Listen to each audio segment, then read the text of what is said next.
Umar Radiallahu anhu, we all know about Umar. His stories are endless. You know, the huge figure, the one who sat on the horse, his feet would touch the floor, the one who stood out when the whole army stood there, he was the one that stood out. The one who, subhanAllah, Allah specifically chose to uphold the deen of Islam. Because the Prophet ﷺ, he made dua, Ya Rabb, to guide one of Ahad al-Umarain, one of the two Umars.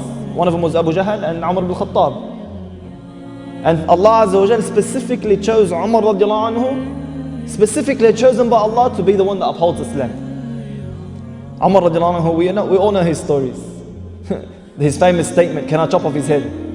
Ya Rasulullah, can I chop off his head? Umar Radiallahu anhu was the man who when all of the Muslims, even the Prophet ﷺ and Abu Bakr were migrating to Medina in secret, in hiding, Umar was the one who, when he wanted to migrate, he got up, he walked into the middle of the city, the Kaaba, where the marketplace and all the people are standing, and he told them, I've accepted Islam and I'm migrating to Medina.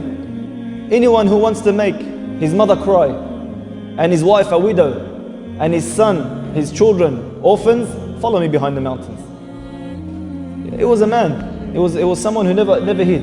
He was the one who, when he entered Islam, no one dared persecute him. Like the rest of the Muslims, they were torturing and punishing him, they were massacring him, they put him in an actual group and massacred them.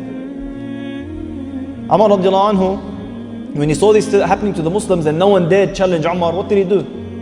He didn't want to miss out on the reward. So he went and literally knocked on the doors of the leaders of Mecca so that they could persecute him. He would knock on the door and tell them, I accepted the religion of Allah, the religion of the Prophet ﷺ, and they would close the door in his face. No one would dare challenge him. Who's going to hit Umar?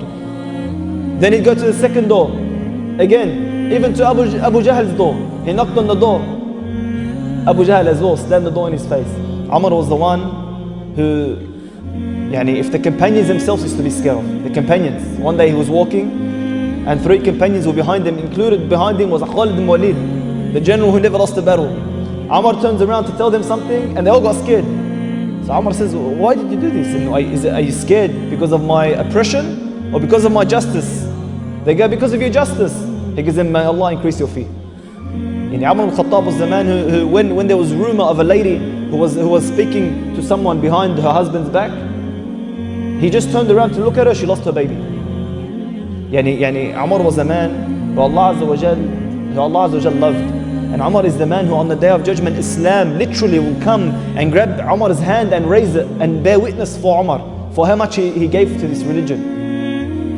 Umar Radiallahu anhu was the man who, when he was so pure, Al-Faruq, the criterion between right and wrong, he was so pure that when he would speak, Allah would reveal it in the Quran. Several occasions, when the wives of the Prophet played that trick on the Prophet ﷺ, and then Umar Radiallahu anhu couldn't believe what they did to him. So he went to the wives of the Prophet and he spoke to them. And he told them basically, if you don't fix yourselves up, Allah Azza wa Jalla will replace you with someone better for the Prophet ﷺ. Aisha couldn't accept this. She goes, do you have to speak on behalf of the Prophet?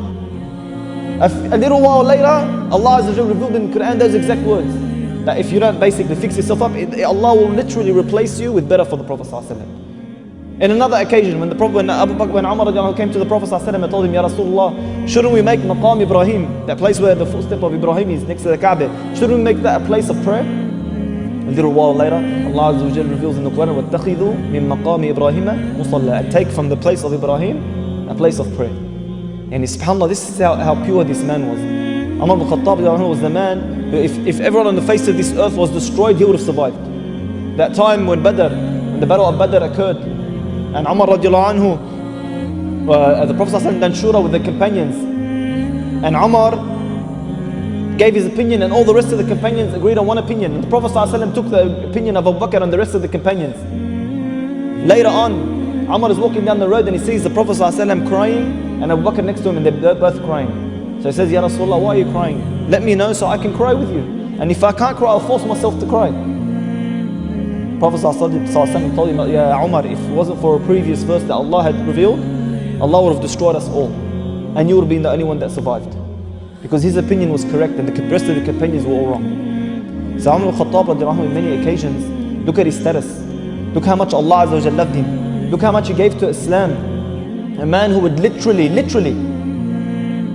spend his days working for the people in his khilafah and literally spend the nights giving the rest of the nights for Allah Azza wa Jal.